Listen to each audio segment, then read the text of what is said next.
20वीं century की शुरुआत में साइंटिस्ट इस बात पर कंफ्यूज थे कि आखिर यूरेनस और नेपच्यून की ऑर्बिट सोलर सिस्टम के बाकी प्लैनेट से अलग क्यों है। साल 1906 में अमेरिका के फेमस एस्ट्रोनॉमर पर्सिवल लॉवेल ने बताया कि इसका रीजन नेपच्यून की ऑर्बिट के पार प्रेजेंट एक अननोन प्लैनेट हो सकता है जो अपनी ग्रेविटी से इन पर अपना प्रभाव डाल रहा है। उन्होंने इसका नाम प्लैनेट एक्स रखा। हालांकि वो अपने लाइफ टाइम में इस प्लैनेट को नहीं खोज सके और अगले 24 साल तक प्लैनेट एक्स दुनिया भर के साइंटिस्ट के लिए एक मिस्ट्री बना रहा।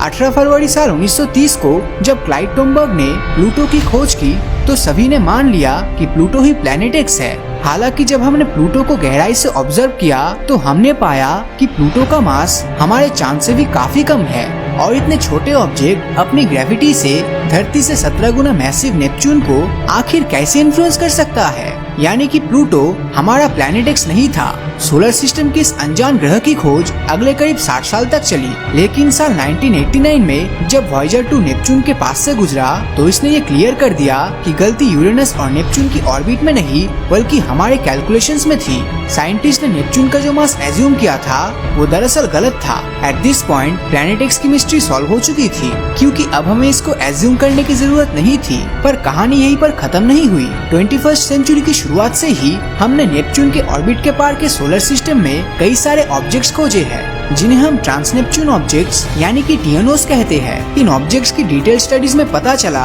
कि ऐसे कई टीएनओस है जिनकी ऑर्बिट बेहद ही अजीब है। फॉर एग्जाम्पल सेडना जो प्लैनेट और एस्ट्रॉइड के बीच यानी एक प्लैनेटॉइड है, उसकी ऑर्बिट कभी सूरज के बेहद ही करीब होती है तो कभी ये बहुत ही ज्यादा दूर चली जाती है। वही कई टीएनओस सोलर सिस्टम के बाकी ऑब्जेक्ट्स के ऑपोजिट डायरेक्शन में ऑर्बिट करता है। साल 2016 में अमेरिकन एस्ट्रोनॉमर माइकल ब्राउन और कॉन्स्टेंटाइन बेटगिन ने ये दावा किया कि इसके पीछे प्लैनेट एक्स का हाथ हो सकता है और इस तरह प्लैनेट एक्स की केस फाइल एक बार फिर से खोल दी गई। लेकिन आखिर ये प्लैनेट एक्स है कहाँ पर?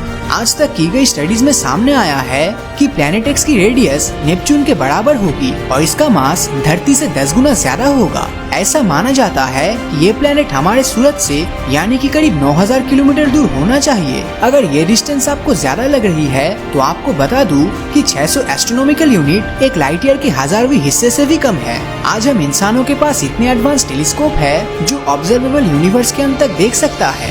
तो धरती से 3200 लाइट ईयर दूर स्थित GNZ11 गैलेक्सी हमारी खोजी गई आज तक की सबसे दूर वाली गैलेक्सी है। तो साल 2006 में हम धरती से 27710 लाइट ईयर दूर स्थित स्वीप्स 4 और स्वीप्स 11 नाम के 2 एक्सोप्लैनेट की भी खोज कर चुके हैं। ये सब सुनने के बाद आप सोच में पड़ गए होंगे कि आखिर जब हम इतने दूर दूर के ऑब्जेक्ट्स को खोज सकते हैं तो हम आज तक प्लैनेट एक्स को क्यों नहीं खोज पाए हैं? वेल, इसके पीछे कई सारे रीजन छिपे हुए हैं। First and most important reason तो ये है कि प्लैनेट एक्स हमसे बहुत ही ज्यादा दूर है। ये बात सुनने के बाद आप सोच में पड़ गए होंगे कि अगर हम प्लैनेट एक्स से 30 लाख गुना ज्यादा दूर स्थित 2 एक्सोप्लैनेट की खोज कर सकते हैं तो ये प्लैनेट एक्स आखिर दूर कैसे हो सकता है? इस बात का जवाब जानने के लिए आपको कुछ बेसिक फैक्ट्स को समझना होगा। जब हम किसी दूर वाली गैलेक्सी या स्टार को ऑब्जर्व करते हैं तो वो हमें उससे आने वाले लाइट के कारण दिखाई देता है और एक्सोप्लैनेट्स को हम तब देख पाते हैं जब ये अपने स्टार के सामने से गुजरता है। ऑब्वियसली ये 1-2 दिन की नहीं बल्कि सालों की ऑब्जर्वेशंस के बाद पॉसिबल हो पाता है। लेकिन प्लैनेट एक्स की तो अपनी लाइट होगी ही नहीं और वो सूरज से इतना दूर है कि वहाँ से रिफ्लेक्ट होकर आ रही लाइट को देखना बेहद ही कठिन होगा। साइंटिस्ट का कहना है कि इतनी फेंट या हल्की लाइट को हम बिल्कुल क्लियर स्काई में ही देख सकते हैं और यहाँ भी इसको ऑब्जर्व कर पाने की चांसेस 10 लाख में से 1 या 2 ही है। इसका मतलब ये ऑलमोस्ट इम्पॉसिबल है। आपको बता दूं कि हमारे सोलर सिस्टम की आउटर बाउंड्री ऑर्ट क्लाउड करीब 2000 से 1 लाख एस्ट्रोनॉमिकल यूनिट तक फैला हुआ है। लेकिन अभी तक सोलर सिस्टम में हमने जो सबसे दूर का ऑब्जेक्ट डिस्कवर किया है उसका नाम है फार फार आउट, जो सूरज से 140 एस्ट्रोनॉमिकल यूनिट दूर है। यानी कि अभी तक हमने प्लैनेट एक्स की 1/4 डिस्टेंस तक भी एक्सप्लोर नहीं कर पाए हैं। ये तो सिर्फ एक चीज है,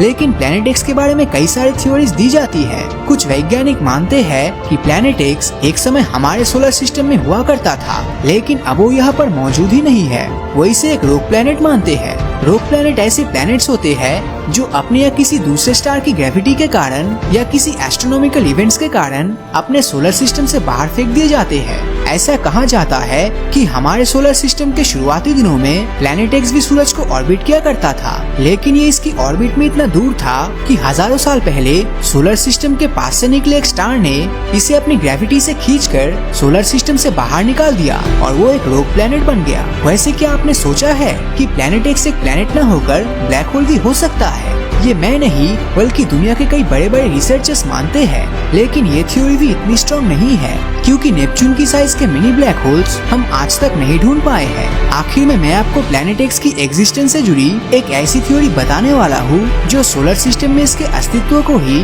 डिसअप्रूव कर देती है। धरती से करीब 22 लाइट ईयर दूर मोनोसिरोस कॉन्स्टेलेशन में स्कोल स्टार नाम का एक बाइनरी स्टार सिस्टम है, यानी कि इसमें 2 सितारे एक दूसरे को ऑर्बिट कर रहा है। इन्हें साल 2013 में खोजा गया था। इनकी ऑर्बिट को स्टडी करने पर पता चला है कि स्कोल स्टार आज से करीब 70,000 साल पहले हमारे सोलर सिस्टम के ऑर्ट क्लाउड से गुजरा था। इन दोनों स्टार्स का कंबाइंड मास हमारे सूरज के करीब 2% ही है, यानी कि ये हमारे सोलर सिस्टम के प्लैनेट्स पर कोई असर नहीं डाल सकता था, लेकिन अपनी ग्रेविटी से दूसरे ऑब्जेक्ट्स को इन्फ्लुएंस कर सकते थे। कई साइंटिस्ट मानते हैं कि नेपच्यून के पास स्थित टीएनओस की अजीब ऑर्बिट का कारण यही सितारे थे और प्लैनेट एक्स जैसा कोई चीज सोलर सिस्टम में है ही नहीं। वैसे आप इसके बारे में क्या सोचते हैं? हमें नीचे कमेंट करके जरूर बताना।